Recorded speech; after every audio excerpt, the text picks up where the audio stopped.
चलिए अब आगे बढ़ते हुए हम जानते हैं फाइल एक्सप्लोरर के बारे में। फाइल एक्सप्लोरर में आपकी सारी फाइल स्टोर होती हैं। तो आइए देखते हैं कि ये फाइल एक्सप्लोरर आपके कंप्यूटर पे या लैपटॉप पे कहाँ पर होता है और आप कैसे अपने फाइल्स को ऑर्गेनाइज कर सकते हैं। तो इसी के साथ हम स्क्रीन पर आ गए हैं और स्क्रीन पर हम सबसे पहले जाएंगे दिस पीसी में। दिस पीसी आइकन आपको आपके डेस्कटॉप पर दिख रहा होगा। आप इस पे डबल क्लिक करें और जैसे ही आप डबल क्लिक करेंगे तो आपका ये जो स्क्रीन, ये जो विंडो आपको नजर आ रही है, इसी को हम कहते हैं फाइल एक्सप्लोरर। इसका मतलब है कि ये वो जगह है जहां पे आपके सारी फाइल्स आपको दिखाई देते हैं कि आपके कंप्यूटर या लैपटॉप में टोटल जितने भी फाइल्स हैं वो यहाँ पे आपको डिस्प्ले में दिखाई देंगे। तो यहाँ पर अगर आप मेरी फाइल एक्सप्लोरर में चेक करेंगे तो यहाँ पे देखिए इतने सारे जो फोल्डर्स हैं वो मैंने बना रखे हैं। जैसे आप डेस्कटॉप पे देख सकते हैं कि डेस्कटॉप पे कौन से फाइल्स या फोल्डर्स बने हुए हैं।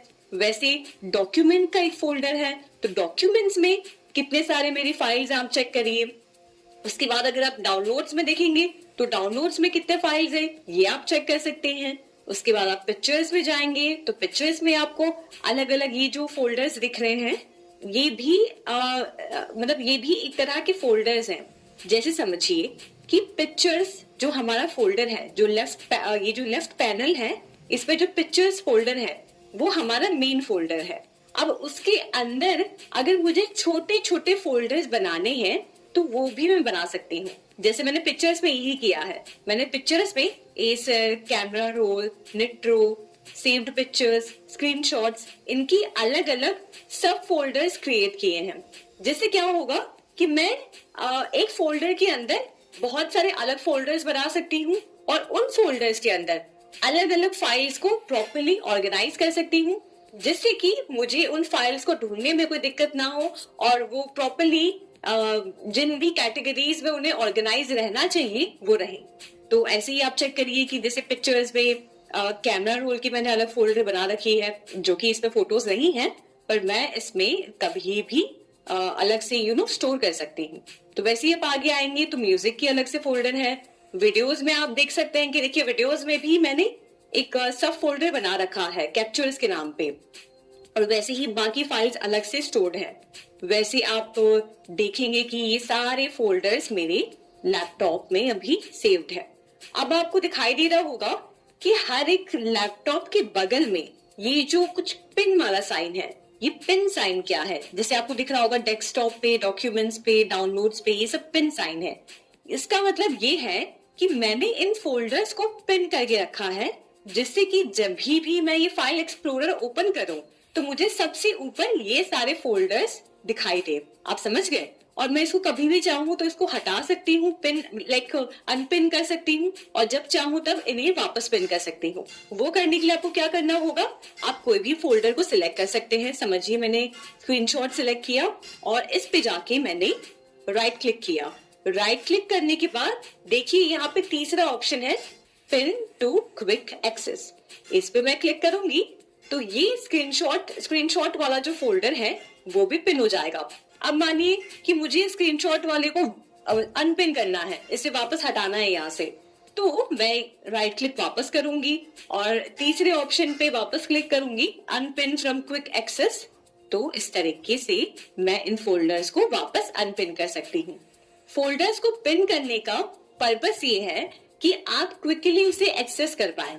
जैसे कि आप जब भी फाइल एक्सप्लोरर खोले तो आपको जल्दी कोई फोल्डर ना ढूंढने की बजाय आपको तुरंत आपके सामने वो फोल्डर जो आपके लिए मेन इंपॉर्टेंट है या आप बहुत ही फ्रीक्वेंटली यूज करते हैं वो सबसे ऊपर नजर आए। अगर आप मेरी स्क्रीन देखेंगे तो उसमें काफी सारे फोल्डर्स पिन करके रखे हुए हैं, पर अगर आप इमेजिन करें कि मैं अगर इन सबको समझिए अभी अनपिन कर दूं, ठीक है, तो मैं ये सारे फोल्डर्स को अभी अनपिन कर रही हूँ और आप देखिएगा कि ये कितना ज्यादा यूजफुल है।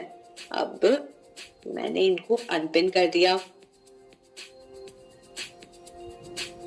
तो ये क्विक एक्सेस में से निकल गए हैं ये सारे फोल्डर्स। तो ये आपने देखा कि कैसे हम कोई भी फोल्डर को पिन कर सकते हैं या अनपिन कर सकते हैं। अब यही आप लेफ्ट पैनल में अगर देखेंगे नीचे की तरफ एक दिस पीसी का आइकन है। दिस पीसी आइकन पे आप क्लिक करेंगे तो एक local disk C drive open होगी। ये एक ड्राइव है, ना कि एक फोल्डर है। तो लोकल डिस्क सी में आपके कंप्यूटर का सारा सिस्टम स्टोर होता है।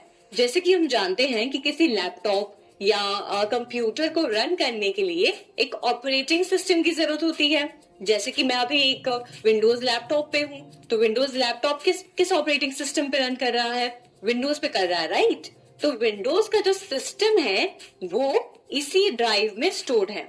तो इस तरीके से आप देख सकते हैं कि दिस पीसी में जो भी ड्राइव्स हैं या जो अपने एक्सटर्नल डिवाइसेस अपने लैपटॉप या कंप्यूटर से कनेक्ट की हैं, वो आपको यहाँ दिस पीसी में नजर आएगी। अभी मेरे पास कोई ड्राइव है नहीं जो मैं आपको दिखा सकती हूँ, पर अगर आप चेक करिएगा, अगर आप कोई भी ड्राइव अगर इंसर्ट करेंगे अपने लैपटॉप में तो दिस पीसी में आपको वो ड्राइव की इंफॉर्मेशन दिखाई देगी। अब आगे बढ़ते हुए हम देखते हैं कि आप अपने फाइल्स को या फोल्डर्स को कैसे प्रॉपर्ली ऑर्गेनाइज कर सकते हैं, रीनेम कर सकते हैं और कैसे किस तरीके से इजीली यूज कर सकते हैं। तो हम शुरू करते हैं कोई एक फोल्डर सिलेक्ट करते हुए। मान लीजिए मुझे वीडियोस में कुछ चेंजेस करने हैं, ठीक है। अब वीडियोस में मेरा मैंने जो सब फोल्डर बना रखा है कैप्चर्स के नाम पे, अब मानिए मुझे कैप्चर्स को कोई और नाम देना है, मुझे इसे रीनेम करना है, तो मैं कैसे कर सकती हूँ? मैं इस फाइल पे इस फोल्डर को सिलेक्ट करूंगी और राइट क्लिक करूंगी।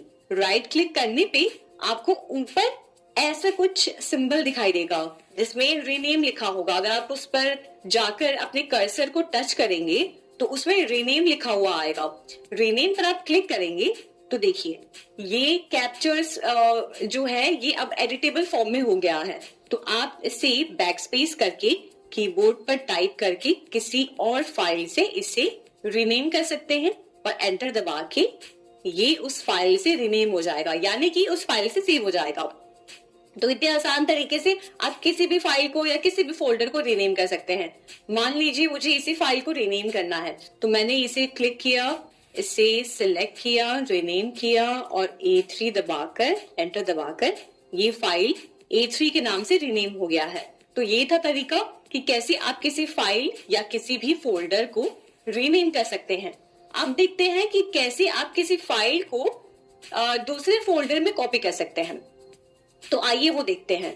मान लीजिए मुझे इसमें से ये जो वी फाइल है, ये जो वी फोल्डर मैंने बना रखा है, इसे मुझे किसी और फोल्डर में कॉपी करना है। मान लीजिए मुझे इसे करना है म्यूजिक में, तो मैं कैसे कर सकती हूँ? तो मैं इस पर सिलेक्ट करूंगी, अपने कर्सर को ले जाकर इस पर क्लिक करूंगी, राइट क्लिक वापस करूंगी और यहाँ पे ऊपर आपको कॉपी का ऑप्शन मिलेगा। आप जब कॉपी को क्लिक करेंगे और आप जहां पे भी इसे पेस्ट करना चाहते हैं, यानी कि आप जहां पे भी इस फाइल को कॉपी करना चाहते हैं, इसका एक डुप्लीकेट बनाना चाहते हैं, वो फोल्डर को आप खोलेंगे और वहां जाकर राइट क्लिक करके ये पेस्ट जो ऑप्शन है उसे क्लिक करेंगे और ये फोल्डर या वो फाइल यहाँ पे आप देखें आप कि वो पेस्ट हो गई है। तो इतने आसान तरीके से आप किसी भी फाइल को या किसी भी फोल्डर को कॉपी कर सकते हैं और किसी दूसरी जगह पे, किसी दूसरे लोकेशन पे ले जाके पेस्ट कर सकते हैं। अब आपको बता दूं कि ये तो हमने किया मैन्युअली, कि जाके हमने ऑप्शन सिलेक्ट किए और फिर जाके हमने कॉपी या पेस्ट किया। इसका दूसरा तरीका ये भी है कि आप किसी भी फाइल को सिलेक्ट करके Ctrl+C प्रेस करेंगे और फिर उसी को जाके किसी और फोल्डर में जाके अगर Ctrl+V प्रेस कर देंगे तो वो फाइल वहां पे पेस्ट ऑटोमेटिकली हो जाएगी। तो ये कॉपी और पेस्ट करने का एक शॉर्टकट था कि कॉपी आप कैसे कर सकते हैं Ctrl+C दबाकर और पेस्ट आप कैसे कर सकते हैं Ctrl+V दबाकर। तो ये था कॉपी और पेस्ट करने का तरीका, हमने देखा रीनेम करने का तरीका। अब हम देखते हैं कि कैसे आप किसी फाइल की लोकेशन जान सकते हैं। हम वापस आते हैं हमारे वीडियोस वाली फाइल में और मान लीजिए कि मुझे इस फाइल, ये जो फोल्डर है, इसकी लोकेशन जाननी है कि ये कहाँ पे स्टोर्ड है। तो मैं इस पे राइट क्लिक करके अगर प्रॉपर्टीज पे आती हूँ तो प्रॉपर्टीज में आप देखेंगे कि इस फाइल की लोकेशन यहाँ से आप देख सकते हैं।